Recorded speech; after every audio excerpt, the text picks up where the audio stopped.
আমি যদি রাজপুত্রকে পথ ভুলিয়ে অন্য কোথাও নিয়ে যাই, নাগিনী তো জানবেও না।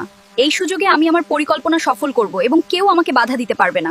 এক গভীর দীর্ঘশ্বাস ফেলে কালনাগিনী বিষাদমাখা হাসিতে বলল, চলুন রাজপুত্র, আপনার গন্তব্য কাছেই।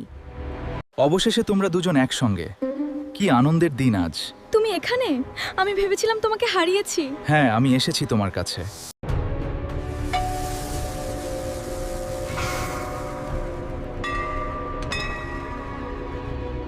নাগরাজ্যে মানুষ ঢুকেছে, সাবধান!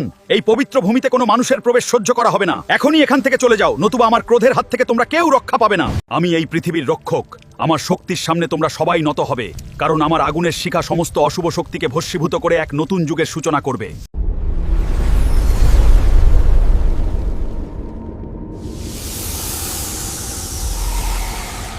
বড় কোনো বিপদ আসন্ন। তোমরা পালাও। আমি তোমাকে একা ছেড়ে যেতে পারবো না। আমি নাগরাজকে সামলাচ্ছি। মহারাজ, এই মানুষটি নাগিনীকে হরণ করতে এসেছে। আমি তাকে বন্দি করার চেষ্টা করছি। তুমি মিথ্যা বলছো কালনাগিনী। বন্ধুর জীবন বাঁচাতে রাজপুত্রকে বেঁধে রাখতেই হলো। তুমি না, কালনাগিনী, তুমি কি করেছো? আমি তোমাকে ভালোবাসতাম চন্দ্রকান্ত, কিন্তু বন্ধুত্বের চেয়ে বড় কিছু হতে পারলাম না। কালনাগিনী, কালনাগিনীর এই আত্মত্যাগ দেখে আমার মন গলে গেল। আমি আজ বুঝতে পারলাম যে ভালোবাসার শক্তি জাতিভেদের চেয়ে অনেক বড় এবং সত্য।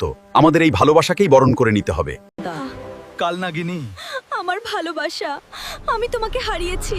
ওঠো নাগিনী, আমার আশীর্বাদে তুমি আবার বাঁচবে। তুমি আমার। আমি তোমার। এই মিলন হতে দেব না।